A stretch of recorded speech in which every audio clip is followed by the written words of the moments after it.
Joining me in the studio now, TalkTV's international editor, Isabel Oakeshott. Thanks for coming in, Isabel. We're also joined by former advisor to Boris Johnson, Joe Tanner. Let's start with Isabel. I mean, on the front page of the Daily Mail today, absolutely rapturous reception for Suella Braverman's speech yesterday. Is it likely that tomorrow there'll be the same utterly adulatory commentary on a magnificent speech by Rishi Sunak? Well, I mean, it was a humdinger, I have to say. I mean, I've been covering these speeches for the best part of something like 20 years. And often as a political journalist, you get to the end of these speeches, you think, right, what the hell are we going to say about that? Yeah. You know, there's nothing in it. And actually, this speech was full of meat. You know, it was a lot of substance in there.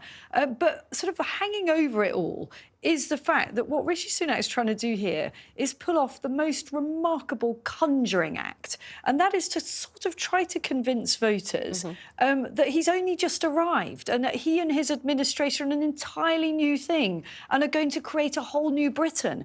And he's banking on people somehow not remembering that they've been in office for 13 years.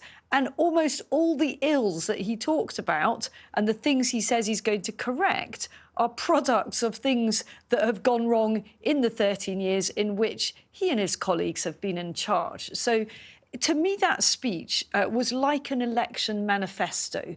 The reality is a lot of the pledges there are never going to happen. And even if the Conservatives pull off the most unlikely victory, I say unlikely because the polls are still quite wide between where the Tories are and where Labour are at the moment. There's a 10-point gap. Now, that could narrow. But even if they achieve a thumping majority next time, some of these things are so ambitious. You know, banning smoking, I actually support that. A very controversial and divisive thing to do. I really struggle to see that's going to get through the Commons. And if it gets through the Commons, good luck with the House of Lords. I mean, you might say banning smoking, OK, but the education reform seems unbelievably revolutionary, dramatic, traumatic, and in every way ambitious to the point of absolute kind of baffling the imagination as to how that could possibly be implemented. Do you think there's any chance at all that they might even begin? I think the small print says that the idea is to implement it in something like 2033 to 35. Exactly. I mean, so all our children will be adults and probably drawing their pensions by the time it happens. All the teachers will need to be retrained. I mean, it's absolutely seismic. So yes. I kind of actually like the sound of it. I hope it happens. But, you know, this is the kind of pie in the sky that we're dealing with in this speech. Let's bring Joe Tanner in. Joe, do you think it was a humdinger, to quote Isabel? I think Isabel was right about the fact that there's a lot in there. I think there was the whole reason that we've had this week of lack of, I suppose, clarity on HS2 is because they were saving up for a number of announcements to be made, of which this was going to be the big one. But we've had this sort of constant debate before, and now we're going to just have a lot of debate afterwards. And I think, as with all of these speeches, the devil is always in the detail. What does it actually mean? What will be brought in when?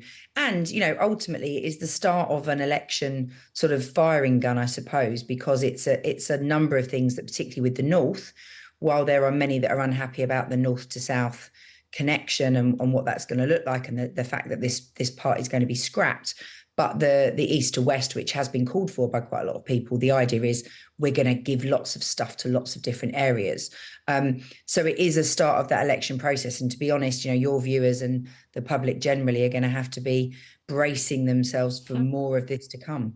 I mean, Isabel, I think, is absolutely right when she says it's this bizarre kind of juggling act between, you know, I'm going to revolutionise it because these old peeps, you know, the folks who are in charge, and they've made a right mess of it, so just leave it to me. I shall be the conjurer that works magic and weaves incredible miracles. Only it was actually the Tory party all along. So it's very peculiar and odd, except that Rishi Sunak seemed to be doing both things, because he was claiming, of course, wasn't he, a great deal of rip-roaring success from his furlough scheme, which, of course, he was absolutely, you know, instrumental in implementing, but also a tremendous line between him and everything that's happened before. So he could be the person that dealt with that and also the person that is a revolutionary, bringing in everything new and shiny, when he was that person who was furloughing everybody during COVID. You couldn't claim credit for being both somehow, could you? And yet he did. And I think what's really interesting is that we all said, look at the last year's leadership election where we saw candidates taking lumps out of each other and giving all this incredible ammunition for the Labour Party to use. And that's exactly what they've managed to do again with some of the things that have been talked about this week. And part of that speech, part of that approach, you can already sort of hear the strategists over at Labour HQ kind of putting together their graphics and putting together their social media posts and probably rewriting Keir Starmer's speech now.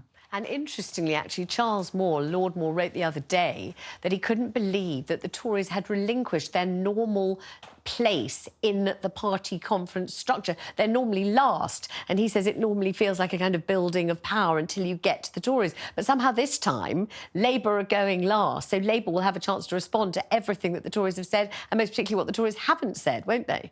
Yes, I suppose that sounds, maybe to some people that might sound a bit of a kind of beltway thing. You know, does it matter who goes first, who doesn't? I suppose a bit like in a court case, you know, who sums up. But it kind of does matter, doesn't it? Impression. And yeah, this whole thing about, you know, actually we had nothing to do with everything that's gone before. I actually was at one of the fringe events at conference, so not in the main hall, and listened with astonishment to a senior minister calling for time for change and saying we need a change of government. And I was sort of thinking, gosh, is he about to sort of say that it's time for the Lib Dems or something? And actually, they're going to try and repeat this line, I think, acting as if this is now day zero of a whole new thing. One other thing I do want to pick up on from the speech, because I don't think it's going to get much attention, but it's important, is that Rishi Sunak repeatedly talked about the need for reform in the NHS. We've got record waiting lists, never been as bad. And yet the speech was very threadbare on that. The best that he could come out with during that speech was talking about a workforce plan for the future. No one's ever had a workforce plan. I mean, Jeremy Hunt was working on a workforce plan many, many years ago under this Tory government. So I thought that was quite disappointing. And Jo, I'd like to talk to you about the fact that, and we're going to be discussing after the break, the fact that Rishi Sunak's wife made a pre-speech speech, but she dwelled in quite a lot of detail on the fact that Rishi's parents had arrived in this country from East Africa. They had to start a life all over again. They worked very hard. They were aspirational. They toiled. They strove. They strive to make their mark in this country, etc., and so forth. And then Rishi Sunak talked about his grandfather making that call to say, look, this is where I am. And I just wonder how you felt, Joan, and I'm going to ask Isabel the same question. It sits with this, you know, tremendous rhetoric that's been employed by Suella Braverman and, you know, has also been used by Rishi Sunak against migration, against immigrants, against, you know, hurricanes of immigrants blowing in and all this kind of thing. Because is it really feasible to make a great deal of your own immigrant family and how hard they toiled, but stop other people coming to do pretty much the same thing? Is that fair and right? And I think it kind of shows where the party has got to, that you end up with this situation of a leader that is trying to kind of talk about his own journey, but then to some extent put some distance between him and his Home Secretary when his Home Secretary's speeches are being approved by his very team and, you know, potentially himself. So it is all part of how the Tory party want to be all things to all people, except, you know, when they don't want to be and when they don't want to talk about certain issues or talk about them in the same way. So Rishi, for example, didn't talk about tax, but tax was a big part of the conversation this week. And, you know, he doesn't want to talk about wealth and doesn't want to talk about his family's wealth. And then his wife then took centre stage, which you can absolutely see the writers all wanting to sort of deconstruct what she said, not only about that point. We shall be doing that after the break. We'll be doing exactly that. If people would like us to do that, we're going to be doing that. So that is coming up. Let me ask you, Isabel, do you think that Rishi hit the right note? So if, for example, you were somebody who wasn't quite sure how to vote in the upcoming general election, and maybe you had been a long-term Tory voter, and maybe you felt terribly disappointed by many things, possibly Partygate, possibly the, you know, waiting times in the NHS, possibly many other things. You had felt thoroughly fed up with the whole thing. You've almost described me right, there. Listening to Rishi Sunak speaking today, is there a possibility that he nailed it and you, a waverer, a flounderer, might have thought, well, actually, do you know, that sounds pretty good. And he's very sincere. He's incredibly hardworking, because I think we know he is. He's very diligent. He's diligent. He's visionary. He knows what he wants. And when he says, you know, he shares my values, he does share my values. I'm not quite sure of the cut of Keir Starmer's jib. you know something, maybe I'll reconsider? Has he managed to do that, What do you I think? think it was, it's like a firework display. So you love the display and you look at it and you think, wow, that's so beautiful. And you think, oh, you know, I've enjoyed that. But the fireworks are gone tomorrow and there's nothing left. They fizzle. So unless any of these things are actually translated into action, I don't think it works. All right, let's ask Joe, because, you know, you were advisor to Boris, Joe. Do you think that he cracked it today? Do you think that people may have reappraised him, reappraised the Tories, somehow bought into the idea that they are a new dawn, a new day, a new era, they're going to do something, they're going to be the new broom that sweeps clean, even though they're the same party? Has he done something very clever today and maybe changed the alchemy a little bit?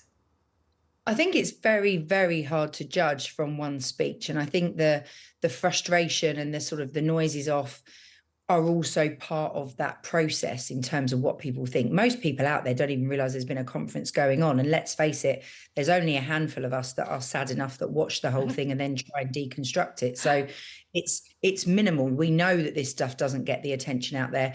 I actually think he did a pretty good speech. I think he spoke very well. I think he spoke with clarity. I think, you know, he has got passion for trying to do the right thing. Whether his approach is the right thing is obviously another matter. But certainly in terms of setting up, did he sound sort of, you know, like he cared? Yes. Was having his wife there a bit of a surprise? Yes, they'd managed to keep that all under wraps, which was pretty impressive.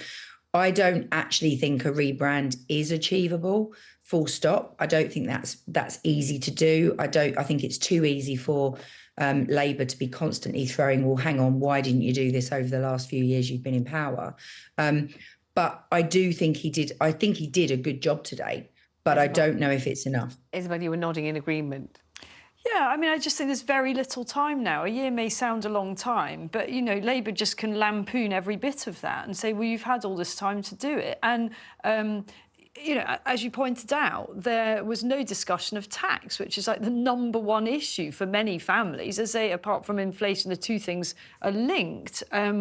It's the #1 issue is the cost of living. He didn't really talk about that at all because he's got nothing very positive to say except for the fact that inflation's coming down a bit, which only means that things aren't getting more expensive quite as fast. I just keep thinking about all the parents, all the students and all the grandparents thinking 5 subjects at A-level, having to stay at school till you're 18, whether you have the aptitude or not, whether you have the inclination, whether you're interested, whether you can stand it, and then study 5 subjects to that kind of level. I mean, that's essentially how is that meant to be achieved? It's not by that anybody? unusual. I mean, it's what the International Baccalaureate is, which is what most of Europe does. So I don't think that in itself is unrealistic. I have to say I've got a son that does not enjoy mathematics. Exactly. I think he would not have been happy. He'll be glad he'll be out by then. Yeah. But I think that he's right, that the education system needs reform, it needs modernising. As we were saying, this isn't going to happen until the 2030s anyway. I think an awful lot could change between now and then.